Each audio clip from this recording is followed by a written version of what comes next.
Shalom y bienvenidos a Vía Hafta Yisrael, una frase hebrea que significa amarás a Israel. Esperamos que se queden con nosotros, ya que nuestro maestro, el Dr. Baruch, nos compartirá una enseñanza expositiva de la Biblia. El Dr. Baruch es profesor titular del Instituto Sera Abraham, con sede en Israel. Aunque todos los cursos en el instituto se imparten en hebreo, el Dr. Baruch se complace en compartir esta enseñanza en inglés con doblaje al español.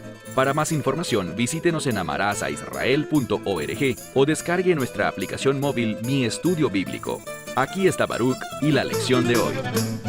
David has arrived at the battle location. David ha llegado al lugar de la batalla y vamos a ver que tendrá un conflicto con su familia, porque ellos no entendían el hombre que David verdaderamente era, un hombre de Dios, alguien que pensaba conforme a la verdad de Dios. Dicho esto, toma tu Biblia y ve conmigo al primer libro de Samuel, capítulo 17, y ya estamos listos para el versículo 28. Primero de Samuel 17, versículo 28. Como les mencioné, David ha llegado al lugar de la batalla, donde esta guerra va a tener lugar. Aprendimos la semana pasada que David se había comunicado con muchos individuos acerca de la recompensa que se le dará al hombre que derrote a este filisteo. Y David tiene una perspectiva muy distinta a la de todos los demás. Leamos juntos nuestro primer verso, el verso 28.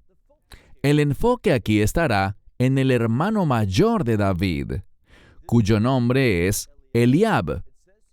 Dice aquí, y Eliab, su hermano mayor, oyó sus palabras a los hombres y se enojó mucho. Es decir, Eliab se enojó mucho con David y dice, ¿por qué has descendido y con quién has dejado esas pocas ovejas del rebaño en el desierto? Yo conozco, y noten lo que dice, la mayoría de las Biblias no traducen esto con precisión. Es la palabra zedón, que significa, este término habla de una intención voluntariamente perversa, es decir, cuando alguien que sabe lo que es correcto, pero que a propósito elige hacer lo incorrecto. Esto no describe para nada a David.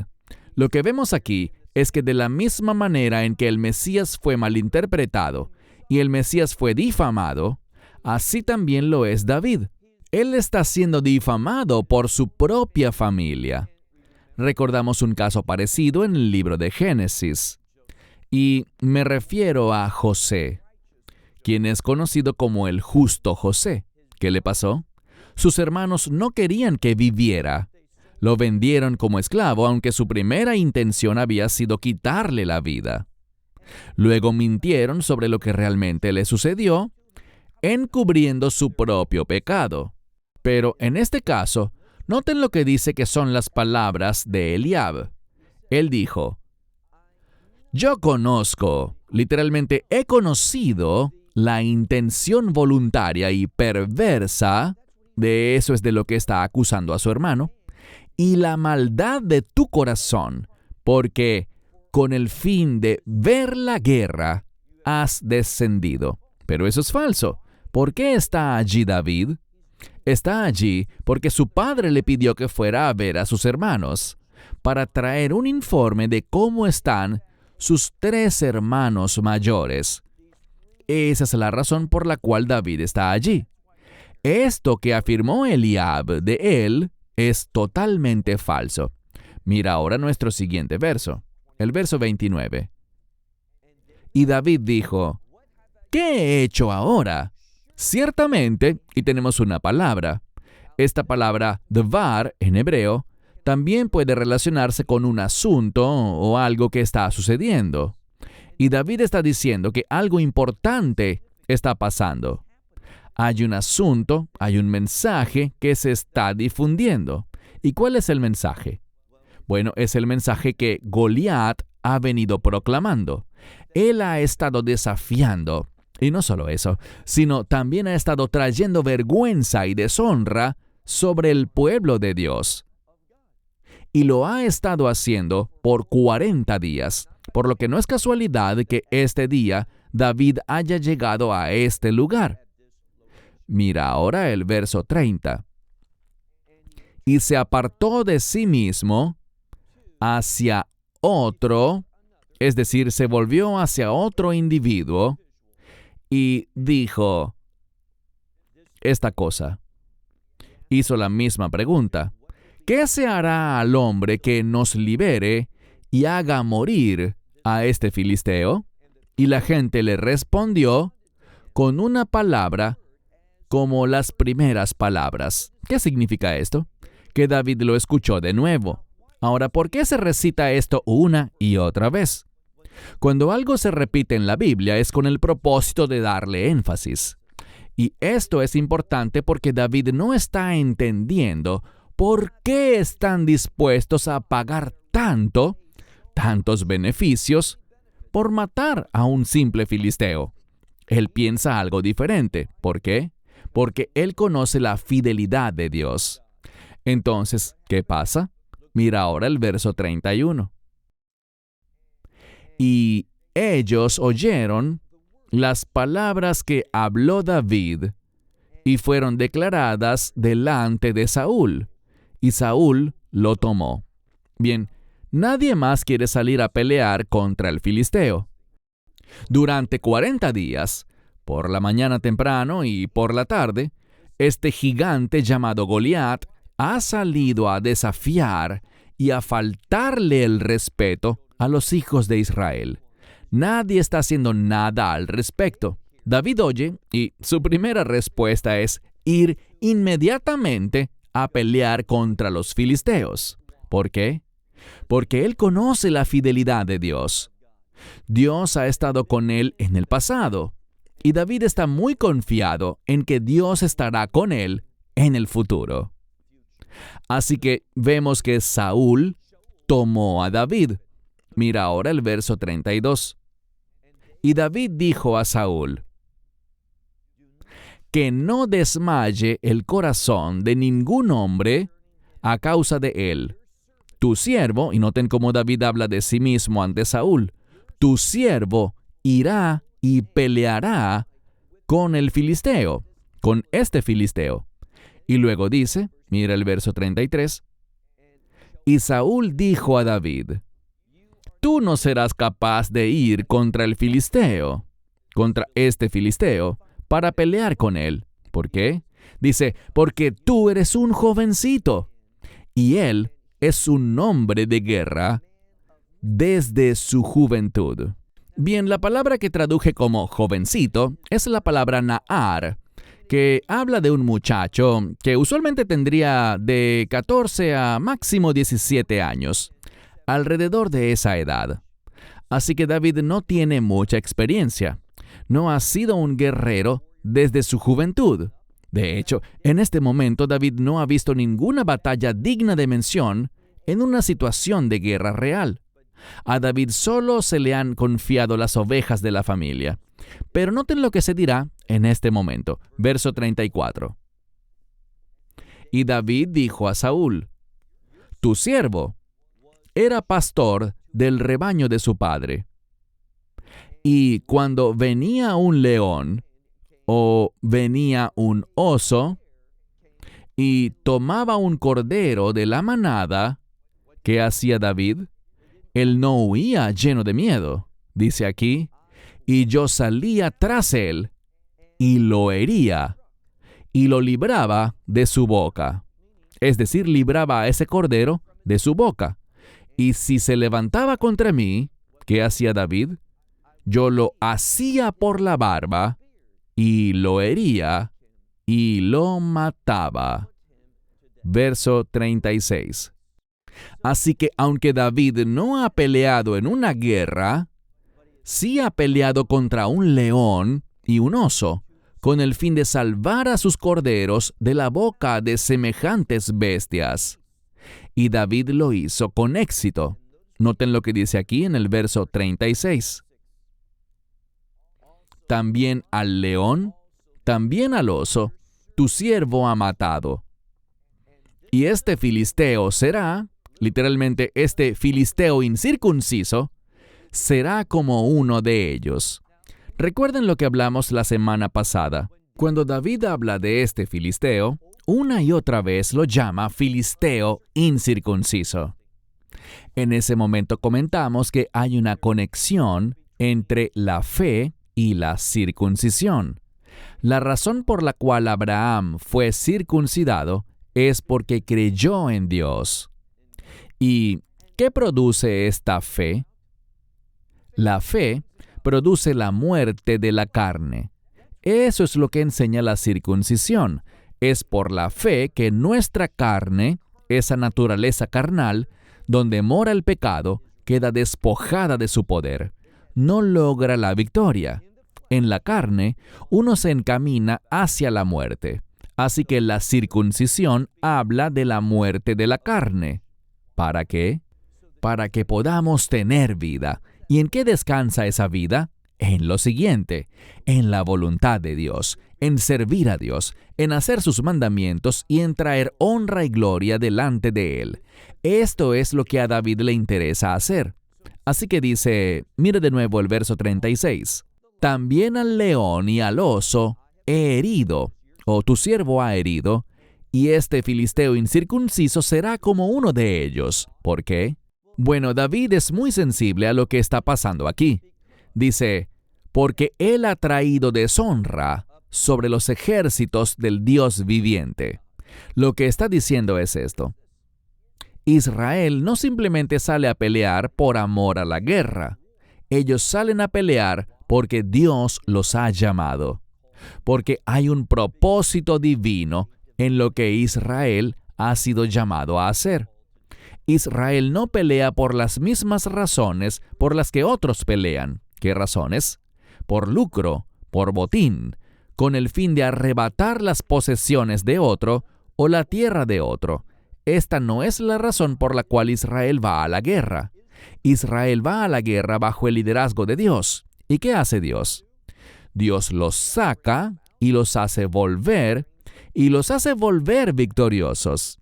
David ha experimentado esta victoria, y a esto es a lo que alude en este pasaje. Mira el verso 37.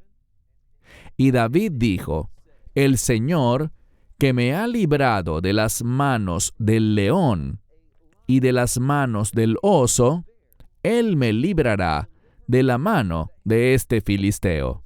Noten que cuando David habla, no hay dudas en su mente. ¿Por qué? Porque David ha experimentado la fidelidad de Dios. En el libro de Eclesiastés hay un gran versículo que dice que la batalla no le pertenece al ejército más poderoso, ni la carrera al que es más ligero de pies. Entonces, ¿qué sabemos? Que la batalla le pertenece al Señor. La victoria está con Él. Esto es lo que David está confesando. Y no solo confesándolo, es definitivamente lo que David cree. ¿Por qué lo cree? Porque lo ha experimentado. David es alguien que conoce la fidelidad de Dios. Y la fidelidad de Dios produce la victoria. Nos posiciona donde Dios quiere que estemos para cumplir su voluntad y traer gloria y honra a Él. David está seguro de esto. No hay duda ni vacilación en la voz de David. Y esta actitud era muy diferente a la de la mayoría de las personas. Noten lo que pasa al final del verso 37. Y Saúl dijo a David, ve, y el Señor esté contigo. Creo que esta es una declaración extraordinaria. ¿Quién la hizo? Saúl. Saúl ha sido convencido por la confianza de David, por la seguridad de David de lo que va a suceder. Así que Saúl ha accedido a que David vaya a pelear contra este filisteo. Pasemos al siguiente verso, verso 38. Y Saúl vistió a David con su uniforme, es literalmente lo que dice, y le puso un casco de bronce sobre su cabeza, y lo vistió con su armadura. Vemos tres palabras, y es muy importante que las entendamos bien. La primera tiene que ver con su uniforme. La segunda tiene que ver con este casco de bronce sobre su cabeza. Y luego la tercera palabra, Sherión, habla de que David fue vestido con la armadura de Saúl. Verso 39 dice, y David ciñó su espada sobre su uniforme. Pero vemos algo. No era, podríamos decir, no le resultaba cómodo caminar porque nunca había llevado esta indumentaria. Jamás había experimentado usar tales prendas, armadura y lo demás. Entonces le dijo a Saúl, yo no puedo ir con estas cosas, porque no las he probado. ¿Y qué hizo David? Mira al final del verso 39. Dice que David se las quitó de encima. Él no necesitaba estas protecciones físicas. ¿Por qué? Porque Dios estaba con él. Y si Dios está con nosotros, no importa quién esté contra nosotros. Verso 40. Y tomó un palo en su mano y escogió para sí 5 piedras. Y esto se enfatiza, 5 piedras lisas del arroyo. Esta palabra significa algo así como un arroyo seco, que durante el invierno tiene agua, pero la mayor parte del año no tiene. Es la palabra hebrea nahal. Así que tomó 5 piedras lisas del arroyo y las puso en un recipiente de pastores que tenía con él. Y hablamos de otra palabra. Es la palabra en hebreo yakut, que en hebreo moderno es un maletín. ¿Y qué es? Es simplemente una bolsa que los individuos solían llevar en aquel entonces. Y dice que su honda estaba en su mano. ¿Y qué hizo David ahora? Plenamente preparado, no como pelearía un guerrero, sino como David había visto y experimentado a Dios en el pasado, ahora David está preparado para ir al encuentro de aquel filisteo. Así que dice, y se acercó al filisteo. Verso 41. Y el filisteo fue, y se adelantó, y se acercó a David. Y dice, y el hombre que llevaba el escudo iba delante de él. Esto nos dice que también este hombre que iba delante de Goliat con su escudo, tampoco estaba preocupado por David en absoluto. Él confiaba en el hecho de que Goliat estaba detrás de él y que Goliat saldría victorioso. Nadie pensó que David podría salir airoso de esta batalla. ¿Y qué pasó? Bueno, mira de nuevo el texto en el versículo 42. Y el filisteo miró, y esta palabra para mirar implica mirar muy atentamente, mirar con mucho cuidado.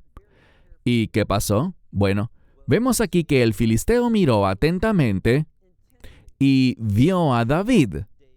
¿Y cuál fue su pensamiento cuando lo vio? Las escrituras dicen, y lo menospreció, porque era un muchacho. Es la misma palabra na'ar, que significa un adolescente, de 14, 15 o 16 años.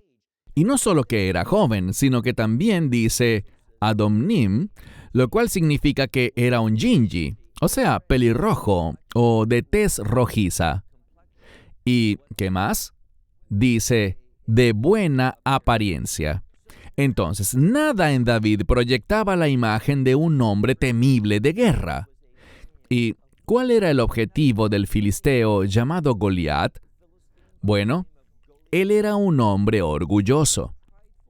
Estaba desafiando, o en otras palabras, él se estaba jactando y menospreciando a Israel. ¿Por qué? Porque nadie estaba confiando en Dios. Nadie entendía espiritualmente qué es lo que traería la victoria para el pueblo de Dios. Nadie, excepto David. ¿Por qué? Porque David había experimentado la fidelidad del Señor. Ahora, déjame compartirte algo. Solamente cuando hagas un compromiso de servir a Dios, de tomar tus deseos, tu voluntad, tus planes, lo que crees que es el propósito de tu vida y poner todo eso a un lado para volverte hacia Dios en obediencia, solo cuando hagas eso podrás esperar algo. Podrás esperar experimentar la fidelidad de Dios. Y Dios es fiel para siempre. Él te traerá la provisión. ¿Qué quiero decir con eso? Que todo lo que necesitas para servirle, todo lo que necesitas para llevar a cabo su voluntad, Dios lo proveerá. Él además te dará discernimiento, te dará su perspectiva y sabiduría para que sepas qué hacer y cómo hacerlo, a fin de que puedas cumplir los propósitos de Dios. Esto es lo que David cree firmemente. Mira ahora al final del versículo donde dice, y Goliat lo menospreció, porque era un muchacho o un adolescente, y su tez era rojiza y era atractivo en su apariencia. Verso 43. Y el filisteo dijo a David, ¿soy yo un perro para que vengas contra mí con palos? ¿Y qué hizo el filisteo? Dice, y el filisteo maldijo a David por sus dioses. Noten que es Goliat quien introduce el tema religioso en la pelea. Pero hay un problema. Él trae una falsa religión. Él trae la idolatría. Y es que así eran los filisteos. No confiaban en el Dios único y verdadero, el Dios viviente, del cual hablaba David, sino que confiaban en ídolos. Y sabemos algo. Si confías en ídolos, no vas a tener éxito. No vas a conocer la victoria. Porque la victoria está con el Señor Dios. Y no es cualquier Dios, sino el Dios de Israel. Tienes que entender que Israel es una palabra sumamente importante. Y es tan perturbador para mí cuando la gente usa el término Palestina. ¿Por qué? Bueno, si haces un buen estudio de la palabra Palestina, está relacionada con el pueblo del cual estamos hablando ahora mismo, los filisteos. Debes entender que hay claridad en las Escrituras. Si quieres la victoria, esta palabra Israel habla de contender con una situación y hacerlo de manera victoriosa. Aquí está la clave. ¿Recuerdas lo que dijo Saúl? Él dijo, y que el Señor esté contigo. Si Dios está con nosotros, saldremos victoriosos. ¿Y por qué Dios está con nosotros? Por esta relación de pacto, por sus promesas, por lo que leemos en su palabra. Por todo esto podemos estar seguros de que Dios no nos desamparará, no será descuidado con nosotros, sino que traerá a su pueblo, al que confía en Él, al que anda por fe y no por vista, la certeza de que pueden esperar la victoria. Y por eso David piensa de una manera tan diferente. Verso 43 otra vez. Y el filisteo dijo a David, ¿soy yo un perro para que vengas contra mí con palos? Y el filisteo maldijo a David por sus dioses. Verso 44. Y el filisteo dijo a David, ven contra mí, y daré tu carne a las aves de los cielos, a los pájaros del cielo, y a las bestias del campo. Ahora, ¿qué es esto? Esto es una amenaza, pero vas a ver que David confiaba en Dios. Esa es la cosa más sabia que tú y yo podemos hacer. ¿Y cómo demostramos confianza en Dios? Creyendo en su palabra y esperando que Dios, tal como obró en el pasado, igual que lo hizo por los hijos de Israel, de la manera como proveyó la victoria para David, nos proveerá esa misma victoria, una victoria sobrenatural, una victoria milagrosa incluso hoy. ¿Por qué? Porque Dios no cambia. ¿Qué dice la Biblia? Al hablar del Hijo de Dios, del Mesías Yeshua, es decir, de Jesucristo, la Biblia dice en Hebreos que Él es el mismo ayer, hoy y por los siglos. Él no cambia. ¿Por qué no? Porque Él es eternamente perfecto. Yeshua no necesita cambiar. Por eso necesitamos creer en Él con todo nuestro corazón. Debemos tomar todo pensamiento y toda imaginación que tengamos y poner todo eso bajo su autoridad, escuchándole y respondiendo conforme a sus mandamientos. Es decir, que nos humillemos, nos sometamos, obedezcamos y hagamos lo que Dios nos ha mandado a hacer. ¿Por qué? Por aquel maravilloso verso que dice que si Dios es con nosotros, no importa quién esté contra nosotros. La victoria pertenece al Señor, y Él ama compartir esa victoria con su pueblo. Así que vemos en esta escritura, para concluir, que el filisteo dijo a David: «Ven contra mí, y daré tu carne a las aves de los cielos y a las bestias del campo». Pero ¿sabes qué? Eso no va a suceder en este día, porque David era un hombre que pensaba diferente. David era un individuo que confiaba en las promesas de Dios. Y de eso se trata la esperanza. Cuando tenemos una esperanza bíblica, cuando creemos lo que Dios ha dicho, eso cambiará nuestra perspectiva. Vamos a ver las cosas como Dios las ve. ¿Y qué veremos? Veremos la victoria. Veremos cómo Dios se mueve en nuestras circunstancias para darnos la victoria. Así es el Dios de Israel. Él nunca ha sido derrotado, nunca ha perdido. Él es el Señor por siempre sobre toda la creación. Porque así como Él creó todas las cosas, nada es imposible hoy en día para Él. No hay que dudar, ni hay que entrar en pánico. No debemos temer, simplemente confiar en la palabra de Dios, implementando su palabra en nuestra vida. ¿Por qué? Bueno, déjame concluir con esto. Hay una palabra muy importante. Es la palabra hebrea mitzvah, que significa mandamiento. Al leer la Biblia, encontramos que a lo largo de ella, tanto en el Antiguo como en el Nuevo Testamento, la palabra de Dios está llena de mandamientos.